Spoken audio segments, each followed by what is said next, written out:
নমস্কার, আমি প্রবীর মণ্ডল আর আপনারা দেখছেন মানবাধিকার বার্তা। মানুষের সাথে, মানুষের পাশে, সব সময়, সবখানে। এবার পশ্চিমবঙ্গেও চালু হতে চলেছে লোকাল ট্রেনে এসি। শিয়ালদাহের ডিভিশনের রানাঘাট, শান্তিপুর, কৃষ্ণনগর ও কল্যাণীতে চালু হতে চলে এই ট্রেন।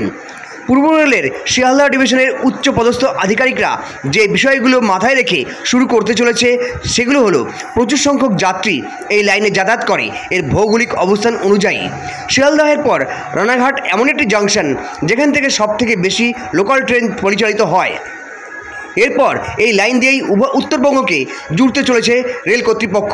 আপাতত জানা যাচ্ছে ভাড়া হতে পারে 60 থেকে 65 টাকা থেকে শুরু করে 200 বা 250 টাকা পর্যন্ত। এই ট্রেনের যাত্রীদের জন্য তৈরি করা হবে আলাদা করিডর, যেখান থেকে এই ট্রেনের জন্য কাটার টিকিট দিয়েই ওই ট্রেনে ওঠানামা করতে পারবে যাত্রীরা। থাকছে আরও বেশি এবং আরামদায়ক বসার জায়গা ও লাগেজের জন্য আলাদা বাঙ্কার। ঘন্টায় প্রায় 100 থেকে 110 কিলোমিটার বেগে ছুটবে এই ট্রেন।